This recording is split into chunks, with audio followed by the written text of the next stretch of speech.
नमस्ते, मेरे साथ प्रोफेसर अभय दुबे। अभय भाई, स्वागत है आपका। अ, अब आजकल कहाँ से बात शुरू करें, कहाँ से खत्म करें। देश ऐसा हो गया है कि मोदी जी से शुरू होकर मोदी जी पे खत्म। क्योंकि चाहे वो एप्स्टीन फाइल हो, चाहे वो ट्रेड डील हो, चाहे वो जनरल नरवाने हो, चाहे वो ओम बिरला हो, हर जगह मोदी मोदी है। ओम बिरला ने कुछ अजीब सा एक मतलब मेरे हिसाब से बहुत ही गंभीर मामला है, सारे मामलों से ज्यादा गंभीर। जब ओम बिरला के कह रहे हैं कि उनके पास निश्चित सूचना थी कि मोदी जी के ऊपर हमला होता। फिर एक कोई कह रहा है कि वो जो महिला सांसद थी कांग्रेस की, वो उनको दांत से काट लेती। कुछ इस तरह के आरोप आ रहे हैं और इसकी वजह से ओम बिरला कह रहे हैं कि मैंने उनको कहा कि आप लोकसभा में मत आइए, और वह बहुत शुक्रगुजार हूं कि उन्होंने मेरी बात मान ली। और मोदी जी फिर राज्यसभा पहुंचते हैं। जो और ये सारी चीजें मैं अभी भाई मैं दो एक मिनट में अपनी बात बता दूं, मुझे जैसा लग रहा है वो दो तीन चीजें हो रही थी। एक तो मोदी जी राहुल गांधी को फेस नहीं करना चाह रहे थे, क्योंकि राहुल गांधी ने पब्लिकली ऐलान कर दिया था कि मैं उनको वो जनरल नरवाने की किताब भेंट करूंगा। तो वो उससे असहज थे। दूसरा जो मुझे लगता है, जो जो मेरी मेरी अपनी समझ है, लोकसभा आते तो एप्स्टीन फाइल की बात कहीं ना कहीं होती है, क्योंकि उनके हरदीप सिंह का अब आ रहा है कि किस तरह से एप्स्टीन ने उनको लिख के वीसा करवाना, ये सब करवाना था। अनिल अंबानी की बात आती है। और जो सबसे बड़ी बात है कि इस पे बिल्कुल मौन साधने से काम नहीं चलेगा। ट्रेड डील की भी बात होती, तो मोदी जी ने ज्यादा बेहतर ये समझा। और यहाँ पे संख्या बल में ज्यादा थी कांग्रेस। 100 सांसद अगर एक साथ कर रहे थे तो उनको आप अवॉइड नहीं कर सकते थे। हम लोगों ने पिछली बार देखा था कि मोदी जी को बोलने नहीं दिया था। तो मैं इस सारे उसमें अब भाई ये शुरुआत यही कर रहा हूं कि जो मोदी जी जाके राज्यसभा में बोल दिए हैं ओम बिरला, ये कितना गंभीर मामला है। और फिर हम लोग एप्स्टीन फाइल पे भी कुछ बात करेंगे। अबे भाई, देखिए, मैं बहुत लंबे अरसे से पब्लिक इंडिया के मंच पर कह रहा हूं कि भारतीय जनता पार्टी की राजनीति करने का तरीका जो है वो क्राइसिस मैनेजमेंट है। और क्राइसिस मैनेजमेंट मुख्य तौर पर फौरी किस्म का होता है। जब संकट आ जाता है तो एक पतली गली ढूंढी जाती है कि उससे कैसे निकला जाए, संकट से कैसे बच के निकला जाए, या संकट का नुकसान जो है, संकट से होने वाले नुकसान को न्यूनतम कर लिया जाए। चूंकि मोदी जी लोकसभा में नहीं जाना चाहते थे, और उन कारणों से जिन कारणों का भी आपने उल्लेख किया, लेकिन उनकी न जाने का फिर कांग्रेस ने और राहुल गांधी ने ये कहा कि ये डर गए, ये इन पे हिम्मत नहीं है वहां पे लोकसभा में जाके बोलने की। तो इन लोगों को एक तर्क उसका ढूंढना था, इन लोगों को एक दलील ढूंढनी थी। तो ओम बिरला के दिमाग में ये दिमाग की उपज है कि भाई मोदी जी को खतरा था, मोदी जी का अपमान हो सकता था, उनको चोट लग सकती थी, उनको काटा जा सकता था, या कुछ इस तरह की उनको उनको सूचना थी उनके पास। इसलिए उन्होंने खुद ही मोदी जी से कहा कि आप मत आइए। अब आप देखिए कि वो लोकसभा के अध्यक्ष हैं, वो संसद के स्पीकर हैं, लोअर हाउस के स्पीकर हैं। आप सोचिए इस बात को। और एक स्पीकर जो होता है वो दरअसल वही सबसे बड़ा अधिकारी है संसद का। तो अगर उन्हें पता था कि कुछ विपक्ष के हों या किसी भी पार्टी के हों साजिश कर रहे हैं प्रधानमंत्री को अपमानित करने की या उनको आहत करने की साजिश कर रहे हैं, और इस तरह पूरा लोकतंत्र कलंकित हो सकता है, प्रधानमंत्री को भी चोट आ सकती है, उनके स्वास्थ्य का भी खतरा है, वो है तब, और इस बात को वो कह रहे हैं सार्वजनिक रूप से, तो उनको चाहिए कि इसकी वो जांच करवाएं। और मोदी जी को अगर खतरा है तो उनके लिए संसद में एक विशेष सुरक्षा बंदोबस्त हो। जब मोदी जी आए तो उनके आसपास मार्शल्स खड़े हों, जब वो सीढ़ियां उतरते हुए आते हैं तब उनके आगे पीछे मार्शल लगें, कुछ ऐसा होना चाहिए। और उसकी जांच कर, एक कमेटी बनाई जाए जो उसकी जांच करे, और अगर उस कमेटी की रिकमेंडेशन हो तो उसके लिए बाद में एक पुलिस की एसआईटी बने। और चूंकि उन्हें पूरी तरह सूचना प्राप्त थी तो जाहिर है कि उनको कुछ लोगों के नाम भी पता होंगे कि वो लोग ऐसा करना चाहते थे, जो महिला हो चाहे पुरुष हो, इससे कोई फर्क नहीं पड़ता, सांसद सांसद है, वो महिला हो या पुरुष हो है। अगर कोई महिला करना चाहती है तो इसका मतलब थोड़ी ना कि उसका उसका संज्ञान न लिया जाए। अगर ओम बिरला ने की कही हुई बात सही है, अगर वो केवल ऐसे ही एक डायवर्जन के तौर पर नई बात कही गई है, लोगों को गुमराह करने या पूरी चर्चा को पटरी से उतारने के लिए नहीं बात कही गई है, अगर उनके पास वास्तव में कोई ठोस सूचना थी तो उस ठोस सूचना के आधार पर ओम बिरला को बाकायदा एक प्रशासनिक कदम उठाना चाहिए था, जो उन्होंने नहीं उठाया। और मुझे पक्का यकीन है कि जो वो कभी नहीं उठाएंगे। इससे बिल्कुल स्पष्ट है कि ये क्राइसिस मैनेजमेंट का ही एक हथकंडा था जो उन्होंने कहा। प्रधानमंत्री को किसी भी किस्म का कोई खतरा नहीं था। अगर खतरा होता, अगर हमारे देश के प्रधानमंत्री को खतरा है, भाई संसद से बाहर उन्हें आतंकवादियों से खतरा हो सकता है, संसद से बाहर उन्हें और कई तरह के अपराधियों से खतरा हो सकता है, कई तरह के खतरे हो सकते हैं। संसद से बाहर उनकी सुरक्षा का बहुत पक्का इंतजाम होता है। संसद के भीतर कोई किसी की सुरक्षा का इंतजाम नहीं होता। संसद के भीतर सब लोग माने जाते हैं कि वो सुरक्षित ही है। और संसद के भीतर प्रधानमंत्री, पहली बार मैं सुन रहा हूं, लोकतंत्रों के इतिहास में सुन रहा हूं, भारत के लोकतंत्र के इतिहास में ही नहीं, कम से कम मैंने कभी नहीं सुना है कि किसी देश में चुने हुए प्रधानमंत्री के बारे में कहा जाए कि उसे सदन के अंदर खतरा है। आप सोचिए, सदन के बाहर तो किसी को भी खतरा हो सकता है। प्रधानमंत्रियों की हत्या भी हो चुकी है, हमारे इंदिरा गांधी की हत्या हो चुकी है, पूर्व प्रधानमंत्री की हत्या हो चुकी है, राजीव गांधी की हत्या हो चुकी है। लेकिन सदन के भीतर किसी को खतरा, किसी प्रधानमंत्री को खतरा है, ये बात पहली बार कही गई है। और ये बात किसी ऐरे गहरे द्वारा नहीं कही गई है, उस व्यक्ति द्वारा कही गई है जिसके हाथ में सदन के प्रशासन की बागडोर संविधान सम्मत तरीके से होती है। कस्टोडियन है भाई, वो पूरा कस्टोडियन है वो। तो उनके मुंह से निकली गई बात, ये तो हम सब लोगों को मांग करनी चाहिए, देश के मीडिया को मांग करनी चाहिए। और अगर कोई मांग ना करे तो अदालत में जाना चाहिए कि भाई ये इन्होंने ये कहा है, या तो ये इस बात को वापस लें या फिर इसके ऊपर कोई प्रशासनिक कार्रवाई करें। उन सांसदों का जो प्रधानमंत्री की जान या प्रतिष्ठा के लिए खतरा बन सकते थे, उनको नामजद किया जाए, उनके नाम स्पष्ट किए जाएं और उनके खिलाफ जांच की जाए, उनका इरादा क्या था, उनके बयान लिए जाएं। ये चीज किसी ना किसी मुकाम तक पहुंचनी चाहिए। मैं चाहता हूं ये, मैं गंभीरतापूर्वक ले रहा हूं इसको। अगर ये हथकंडेबाजी नहीं है, अगर ये हथकंडेबाजी नहीं है तो इसको गंभीरतापूर्वक लिया आना चाहिए। और अगर ये हथकंडेबाजी है तो ओम बिरला के सामने ये स्पष्ट होना चाहिए कि आप इस तरह की हथकंडेबाजी करके नहीं निकल सकते। जी नहीं, और जब मैं इसलिए भी अभी भाई ये कह दूं, आप हर बात को कहते हैं कि ऑथेंटिकेट करिए, तो आप भी ऑथेंटिकेट कीजिए ना। आप जब इस संसद में सांस लेने तक को कहते हैं कि ऑथेंटिकेट कीजिए, तो आप ये जो आरोप लगा रहे हैं ऑथेंटिकेट कीजिए आप। नंबर 1। नंबर 2, आपने 8 सांसदों को तो निलंबित किया था ना इसी उसमें कि ये कार्रवाई नहीं चलने देंगे, तो आप 8 को और कर देते, 80 को और कर देते। आपने पहले तो 100 को किया हुआ है वो, तो इससे आप बच नहीं सकते हैं। और ये बिल्कुल लफाजी है। को एक और बात का जवाब देना चाहिए आनंद जी, जो आपने बात उठाई है और दूसरे विषय पे हम लोग चले जाएंगे तो बात हो नहीं पाएगी, कि आपने राहुल गांधी को जनरल नरवणे की किताब के उद्धरण जो कि कारवां पत्रिका में प्रकाशित हुए थे, उन उद्धरणों को आपने नहीं पढ़ने दिया। उसके पीछे 2 तर्क दिए गए। एक तर्क ये दिया गया कि साहब किताब प्रकाशित नहीं हुई है। दूसरा तर्क ये दिया गया कि किसी पत्रिका में अगर कुछ छपा है या कोई किसी किताब में कोई लिखा है तो उसके आधार पर कैसे बात बनती है, मतलब जो है तो कोई बात नहीं बनती। अच्छा, अगले दिन जब निशिकांत दुबे बोफर्स के ऊपर किताब लेके आए, वो तो उसमें से दनादन उसके अंदर से पढ़ रहे थे किताब में से। उनको क्यों नहीं रोका इन्होंने? यानी आप 24 घंटे के अंदर अपनी बनाई हुई नजीर भूल गए 24 घंटे के अंदर। यानी आपने विपक्ष के नेता को, जिसकी हैसियत संवैधानिक रूप से निशिकांत दुबे से कहीं ज्यादा है, वो नेता विपक्ष है, लीडर ऑफ अपोजिशन है, वो केवल एक साधारण सांसद है। आपने उनको नहीं वो बात पढ़ने दी और वहां पे उनको पूरी तरह सब छूट दे दी कि जो मन में आए बोलते रहे, जहां से चाहे पढ़ते रहे। और ओम बिरला क्या ये भी भूल गए कि जब बोफर्स कांड हुआ था और उसके बाद में जब एंटी करप्शन मूवमेंट चला, और एंटी करप्शन मूवमेंट में जब सीएजी की रिपोर्ट्स के बारे में अखबारों में प्रकाशित होता था, उन रिपोर्ट्स को लीक किया जाता था जानबूझ के, और सारी बातें अखबारों में प्रकाशित होती थी, तो बीजेपी के और तमाम कांग्रेस के विरोधी जो सांसद थे, पूरा विपक्ष था, तत्कालीन विपक्ष, उन अखबारों से लगातार उद्धृत कर करके संसद में बहस करता था कि नहीं करता था। ये भी कैसे भूला जा सकता है?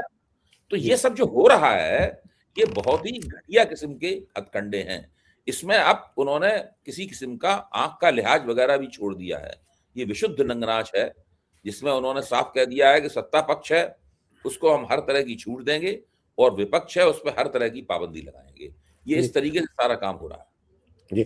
अबे भाई, क्योंकि आप निशिकांत जी का नाम ले लिए, निशिकांत का, तो मैं, क्योंकि उसी से रिलेटेड है, एक संक्षेप में एक बात ये भी कर लें। निशिकांत या बीजेपी के उस पे कहने पे लगातार नेहरू और इंदिरा गांधी के चरित्र की बात कर रहे हैं, उनके चारित्र को बात कर रहे हैं। मैं इसको एक चीज ढूंढता हूं, मैं बिल्कुल ठीक से मुझे याद है, मैंने शायद पहले भी हम लोग आपसी बातचीत में कहते थे, जब हम बड़े हो रहे थे तो हमें था कि वीर सावरकर, वीर सावरकर, हमें इतना नहीं पता था। लेकिन जब आए तो पता लगा, अरे ये तो माफी मांगने वाला सावरकर है, ये तो बड़ा कायर सावरकर है। इससे उसकी पोल पट्टी खुल गई। उसी तरह से जब ये नेहरू और इंदिरा गांधी का कर रहे हैं, तो अब लोग कल से बात करना शुरू कर दिए। अटल बिहारी वाजपेयी अमृत कौर के साथ जो रहते थे, वो उनकी कोई ब्याहता पत्नी तो थी नहीं, उनके कौन से संबंध थे।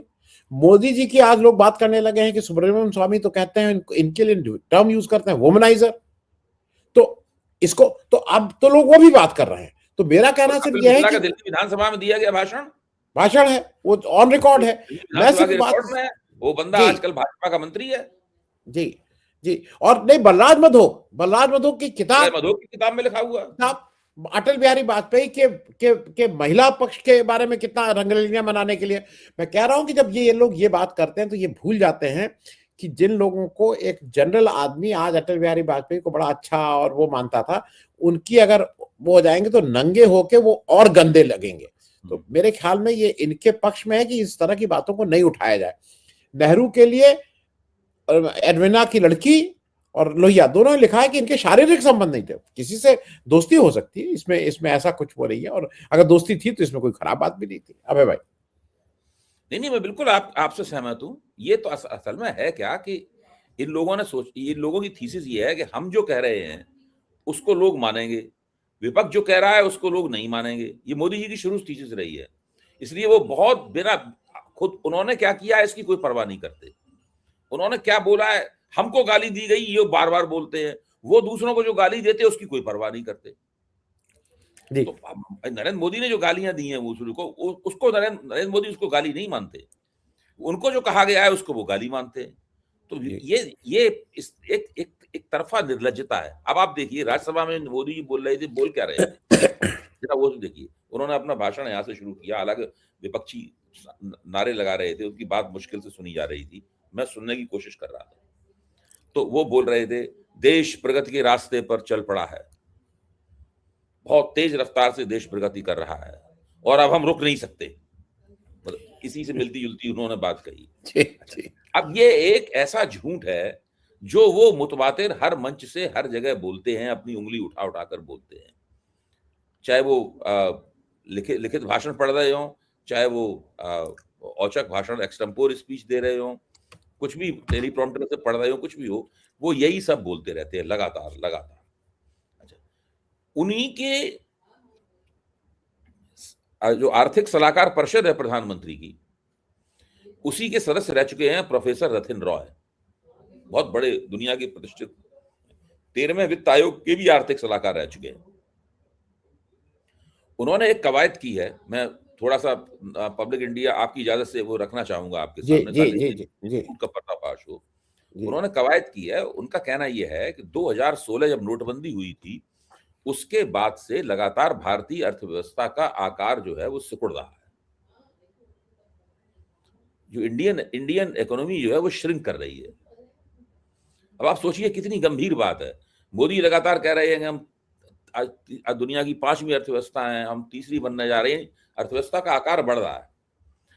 इन्हीं के पूर्व सलाहकार कह रहे हैं कि अर्थव्यवस्था का आकार सिकुड़ रहा है।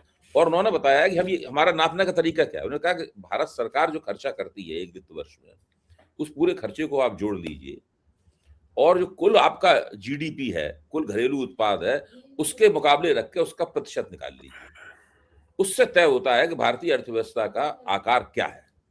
और उन्होंने अपनी कवायद में दिखाया है कि 2017 वित्त वर्ष 2017 से लेकर 27 तक, यानी पूरा 10 साल की जो अवधि है, उसमें भारतीय अर्थव्यवस्था का आकार लगातार घटा है। और वो घट घट के इस स्थिति में पहुंच गया है कि वो 2016 में जो भारतीय अर्थव्यवस्था का आकार था, जब नोटबंदी की थी नरेंद्र मोदी ने, उससे बहुत जरा सा ही ज्यादा है।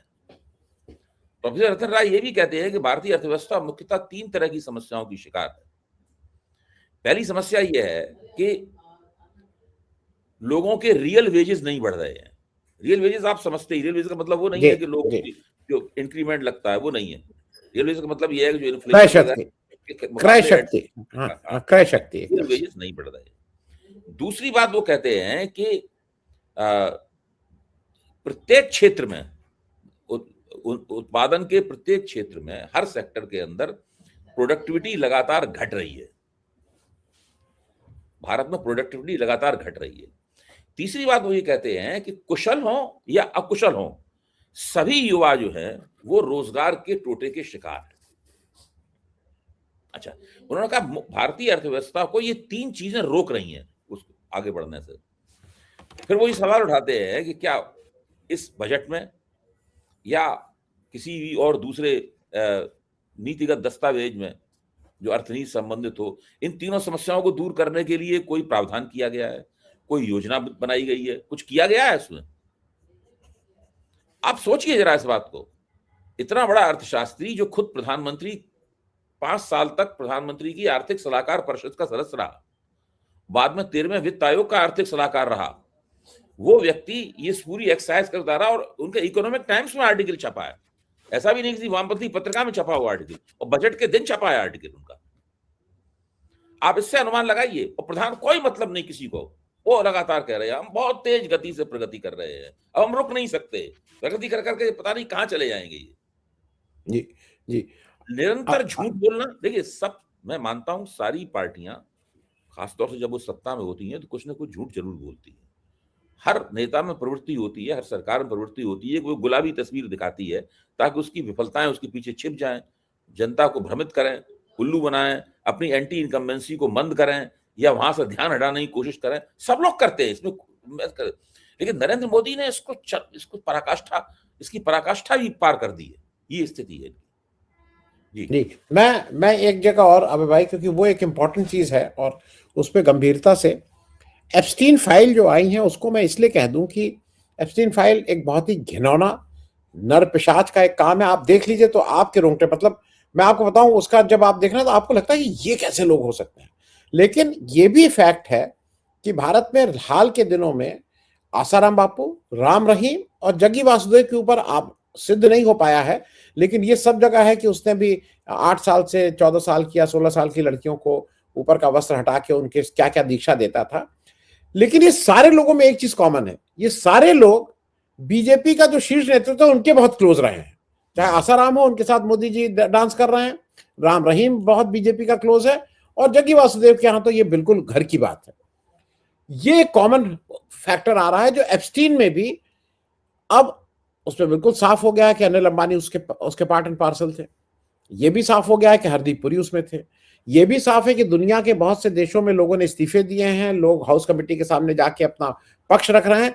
भारत में कानों पे जू नहीं रेंग रही। ये कहा जा रहा है कि एक व्यभिचारी, एक यौन वशोष, आप वो कुछ भी हो, आप अनिल अंबानी को क्यों नहीं गिरफ्तार करके उनका बयान लेके उस पर जांच बिठा रहे हैं? आप क्यों नहीं हरदीप पुरी से इस्तीफा लेके पूछ रहे हैं कि तुमने वीसा दिया कैसे? ये तुम्हारे पिताजी का था क्या जो तुम वीसा किसी को भी ऐसी डिस्क्रिप्शनरी दे रहे हो एप्स्टीन पे? मैं जरा इस पे आपका समझना चाहता हूँ, और मोदी जी इसमें बिल्कुल मुंह सिल के बैठे। असल में जिन चीजों की वजह से, जिन घटनाओं की वजह से, जिन आरोपों की वजह से आप आहत हैं, आपकी जो नैतिक भावना है उसको ठेस लगी है, भारत के सत्तारूढ़ लोग, राष्ट्रीय स्वयंसेवक संघ के लोग, उनका भी नाम मैं जानबूझ के ले रहा हूं। देखिए, एक स्वयंसेवक ने क्यों आत्महत्या कर ली थी, हमने वीडियो बनाया था उसके ऊपर, जो उसने आरोप लगाया था कि उसका जब स्वयंसेवक था, बालक था, तो उसका यौन शोषण किया गया। शोषण होता है, यस। हाँ, वो बाकायदा रिकॉर्ड पे है, मैंने वीडियो बनाया था उसका और लाखों लोगों ने उस वीडियो को देखा था। ऐसी बात नहीं, वीडियो सफल वीडियो था वो। तो इन लोगों, आप जिस नैतिक मुकाम पर खड़े होकर इन चीजों के प्रति अपना दुखड़ा सुना रहे हैं, ये लोग उस नैतिक मुकाम पर नहीं खड़े हुए हैं। इसका एक बिल्कुल ताजा उदाहरण आता है, मैं आपको पेश करता हूं। भारत का जो इलेक्ट्रॉनिक और टेक्नोलॉजी मंत्रालय है, वो फरवरी के महीने में, इसी महीने में, फरवरी के दूसरे पखवाड़े में एक बहुत बड़ा जलसा करने जा रहा है, जिसमें भारत की AI संबंधित दावेदारियों को पेश किया जाएगा। आर्टिफिशियल इंटेलिजेंस संबंधित दावेदारियों को पेश किया जाएगा, बहुत बड़ा। इसके अंदर सैम ऑल्टमैन को बुलाया जा रहा है, इसके अंदर सुंदर पिचाई को बुलाया जा रहा है, इसके अंदर आंद्रेस वोंग को बुलाया जा रहा है, जो जो दुनिया में एआई के और हाई टेक्नोलॉजी के और इंफॉर्मेशन टेक्नोलॉजी के बड़े बड़े महारथी हैं, मतलब उन सबको बुलाया जा रहा है। लेकिन इसमें एक और व्यक्ति को बुलाया जा रहा है, उसका नाम है बिल गेट्स। एप्स्टीन फाइलों के पहले वाला बिल गेट और एप्स्टीन फाइलों के बाद वाला बिल गेट, इन दोनों में बहुत फर्क है। पहले वाला बिल गेट स्वागत करने योग्य था, बाद वाला बिल गेट स्वागत करने योग्य नहीं है। उससे मिलने जुलने या उसके साथ खड़े होने में भी परहेज की जानी चाहिए। मैं इस मामले में बिल्कुल स्पष्ट हूं, क्योंकि तकरीबन दस्तावेजी प्रमाण किस्म के प्रमाण उसके खिलाफ मिल चुके हैं। एप्स्टीन ने 2 ईमेल ड्राफ्ट की थी मरने से पहले, और वो ईमेल उसने बिल गेट को भेज नहीं पाई, ये बात सही है, लेकिन उसकी फाइलों में बिल गेट के नाम ड्राफ्ट की गई, वो दोनों ईमेल मिल गई हैं। उन ईमेल से बिल्कुल स्पष्ट है कि बिल गेट के सामने रूसी लड़कियां परोसी गईं और उनके सामने जो है उन्होंने सहवास किया, उससे उनको गुप्त रोग हो गए, वेनरल डिजीज हो गई उनको, और गुप्त रोगों का इलाज करने के लिए उन्हें दूसरों से छिपकर एंटीबायोटिक्स खाने पड़े, और अपनी पत्नी को भी एंटीबायोटिक्स अपनी पत्नी की जानकारी के बिना खिलाने पड़े। और जैसे ही ये आरोप सामने आया, वैसे ही उनकी तलाकशुदा पत्नी बेलिंडा गेट्स ने फौरन कहा कि ये बिल्कुल, उन्होंने जो बयान दिया वो खुद यकीन करती हैं कि ये सारे आरोप सही। हालांकि बिल गेट ने आरोपों का खंडन किया। बिल गेट ने कहा कि हम अय्याशी वाले आइलैंड में उनके कभी नहीं गए, एप्स्टीन के, और ये सब बातें बेकार हैं वगैरह, ये सब बातें कही हैं। दरअसल भारत का जो न्योता है बिल गेट को जलसे में भाग लेने से, उससे बिल गेट को उसकी साख में जो गिरावट आई है उसको रिकवरी करने का ये मौका मुहैया करा रहे हैं उसको। इस वक्त बिल गेट बहुत विवादास्पद है और उनको कोई नहीं बुला रहा है कहीं भी, अकेले पड़े हुए हैं बिल्कुल। उनकी पूर्व पत्नी ने भी उनकी खाल उधेड़ दी है उनकी। जी जी। अच्छा, दूसरे ये भी स्पष्ट हो गया है कि 2008 में एप्स्टीन को एक यौन अपराध में सजा सुना दी गई थी, वो जमानत पे बाहर थे। 2000 बिल गेट ने उनसे संपर्क तभी करना शुरू किया जब उनको सजा हो चुकी थी, जब वो स्थापित यौन अपराधी बन चुके थे। बिल गेट जानते थे कि यौन अपराधी है ये, क्योंकि सब दुनिया जानती थी, अदालत ने उसको सजा दे दी थी। उसके बाद वो 3 से 4 साल तक एप्स्टीन के संपर्क में रहे लगातार। ये भी दूसरा एक मतलब प्रमाण है बिल गेट की उसमें लिप्तता का। तो मैं कहना चाहता हूं, ये सब बातें भारत सरकार को पता नहीं है। फिर भारत सरकार एआई के अपने जलसे में बिल गेट को क्यों बुला रही है? क्योंकि वो इन चीजों को गंभीरता पूर्वक नहीं देते। उनका माना ये सब तो होता ही रहता है, बड़े आदमी हैं तो मौज मजा करेंगे, मस्तियां करेंगे, बड़े आदमी हैं, उनको अधिकार प्राप्त है इस प्रकार का। ये लोग इस मुकाम से बोलते हैं, आप जिस मुकाम से बोल रहे हैं वो मुकाम इनके पास है ही नहीं। जी जी। मैं अब भाई एक और चीज पे आऊं, लेकिन आरएसएस की बात पे मैं एक चीज बता दूं। हम लोगों के साथी एक है चंचल, बीएचयू के प्रेसिडेंट रहे थे, और वो आरएसएस का जो उनमें कहना है कि चूंकि उन्होंने ये लंका के गेट से बताया था कि महिलाएं होती नहीं हैं, तो वहां इस तरह का यौन अपराध बहुत ज्यादा कॉमन है। ये उनका सार्वजनिक रूप से दिया हुआ भाषण है, क्योंकि उनके ऊपर इन लोगों ने ये आरोप लगाया था कि वो किसी महिला के साथ कैंटीन में बैठ के अकेले क्या कर रहे थे। उन्होंने कहा था कि कोई भी पुरुष किसी महिला के साथ अकेले ही बैठ के जो बात करता है वो ही कर रहा था, तुम लोग के यहाँ तो महिलाओं का है ही नहीं, तुम लोग तो पुरुष ही पुरुष बात करते हो। इस तरह की बात वो ऑफिशियली कह चुके हैं। खैर, मैं एक और चीज पे जरा आपसे समझ लूं, ये जो ट्रेड डील वाला मामला है, हम और आप इस पे बात भी कर चुके हैं, लेकिन ये और उलझता जा रहा है। लेकिन ये बिल्कुल स्पष्ट है कि अमेरिका की तरफ से लगातार ये आ रहा है कि क्या विक्ट्री हुई, क्या हुआ, और बहुत बढ़िया, अब एग्रीकल्चर ये कर देगा। हमारे यहां से हो रहा है कि नहीं मार्च में होगा, ये होगा। क्या ये उस शॉक को धीरे धीरे शॉक एब्जॉर्बर की तरह कर रहे हैं, और शायद अमेरिका से कुछ कर रहे हैं कि कुछ इस तरह का दिखा दो जिससे हम मुंह बचाने लायक रह जाए? ये दोनों चीजें साथ चल रही हैं। देखिए, मुझे तो अंदेशा ये है, इस अंदेशे को मैं बार बार व्यक्त भी कर रहा हूँ, ये लोग इस मामले में बहुत बुरी तरह फंसने वाले हैं। अगर वहां पर डोनाल्ड ट्रंप जैसा टेढ़ा आदमी नहीं होता तो मैं मान भी सकता था। देखिए, अभी तक केवल एक परिप्रेक्ष्य, एक फ्रेमवर्क, एक दृष्टिकोण पत्र ही बना है। एक दृष्टिकोण के आधार पर यह तय हुआ है कि दोनों तरफ से कि एक ट्रेड डील कर ली जाए। उस ट्रेड डील में क्या होगा, क्या नहीं होगा, उसका फाइन प्रिंट क्या होगा, उसके डिटेल्स क्या होंगे, ये अभी तक कागज पर नहीं उतारे गए हैं। जिस संयुक्त वक्तव्य की बात की जा रही है वो संयुक्त वक्तव्य भी वो दृष्टिकोण आधारित आधारित ही है। तो जब दृष्टिकोण होता है, दृष्टिकोण में तो बहुत अस्पष्टता होती है ना, उसमें तथ्यात्मक स्पष्टता नहीं होती।